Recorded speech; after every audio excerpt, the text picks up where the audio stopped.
Hi friends, welcome back to my channel. ಸಿಂಪಲ್ಲಾಗಿ ಹಾಗೆ ಟೇಸ್ಟಾಗಿ ಮಾಡುವಂಥ ಈ ಪಾಯಸ ರೆಸಿಪಿನ ನಾನು ನಿಮ್ಮ ಜೊತೆ ಹಂಚ್ಕೋತಾ ಇದ್ದೀನಿ. ನಾನು ಇಲ್ಲಿ ಒಂದು 7ರಿಂದ 10 ಗೋಡಂಬಿನ ಹಾಕಿದ್ದೀನಿ. ಹಾಗೆ ಬಾದಾಮ್ ಕೂಡ ಕಟ್ ಮಾಡಿ ಹಾಕಿದ್ದೀನಿ. ನಿಮಗೆ ಇಷ್ಟ ಆಗಿರೋ ಡ್ರೈ ಫ್ರೂಟ್ಸ್ನ ಹಾಕ್ಬೋದು. ಅಂದರೆ ಗೋಡಂಬಿ, ಬಾದಾಮ್ ಹಾಗೆ ದ್ರಾಕ್ಷಿ ಇಷ್ಟನ್ನು ಹಾಕಿ ನಾನು ಚೆನ್ನಾಗಿ ಫ್ರೈ ಮಾಡ್ತಾಯಿದ್ದೀನಿ. ತುಪ್ಪ 2ರಿಂದ 3 ಸ್ಪೂನ್ ಮೊದಲೇ ಹಾಕಿದ್ದೀನಿ. ಇದನ್ನು ಚೆನ್ನಾಗಿ ಫ್ರೈ ಮಾಡ್ಕೊಳ್ಳಿ. ಅದಾದಮೇಲೆ ಫ್ರೈ ಆದಮೇಲೆ ಈ ಡ್ರೈ ಫ್ರೂಟ್ಸ್ನೆಲ್ಲ ಎತ್ತಿಟ್ಕೋತಾ ಇದ್ದೀನಿ. ನೀವು ಅಂದ್ಕೋಬೋದು, ಇಂಥ ಸಿಂಪಲ್ ರೆಸಿಪಿನೂ ಕೂಡ ನೀವು ಹೇಳಬೇಕಾ ಅಂತ. ಇಲ್ಲ, ಈ ಮೆಥಡಲ್ಲಿ ಮಾಡಿ ನೋಡಿ, ತುಂಬಾ ಟೇಸ್ಟಿಯಾಗಿರುತ್ತೆ ಪಾಯಸ.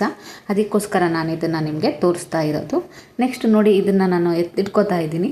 ಅದೇ ತುಪ್ಪ, ಅದರಲ್ಲೇ ತುಪ್ಪ ಇದೆಯಲ್ಲ, ಅದಕ್ಕೇ ನಾನು 1 ಕಪ್ ಆಗುವಷ್ಟು ಶಾವಿಗೆನ ಹಾಕಿ ಗೋಲ್ಡನ್ ಬ್ರೌನ್ ಬರೋ ತನಕ ಫ್ರೈ ಮಾಡ್ತಾ ಇದ್ದೀನಿ.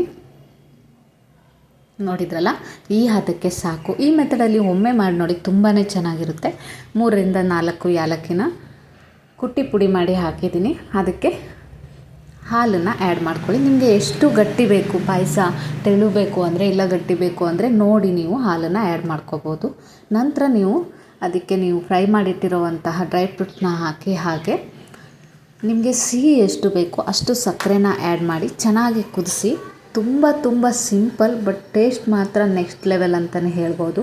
ಮದುವೆ ಮನೆಗಳಲ್ಲೆಲ್ಲ ಮಾಡ್ತಾರಲ್ಲ, ಆ ರೀತಿ ಟೇಸ್ಟ್ ಬರುತ್ತೆ. ನಾನು ಇದಕ್ಕೆ ಕೇಸರಿನ ಆ್ಯಡ್ ಮಾಡಿದ್ದೀನಿ.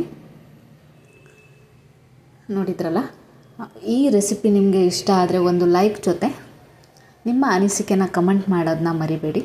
ಇದೇ ರೀತಿ ಟೇಸ್ಟಿ ಹಾಗೆ ಹೊಸ ರೆಸಿಪಿಯೊಂದಿಗೆ ಮತ್ತೆ ಬರ್ತೀನಿ. ಅಲ್ಲಿ ತನಕ ಕೀಪ್ ವಾಚಿಂಗ್ ಮೈ ಚಾನಲ್.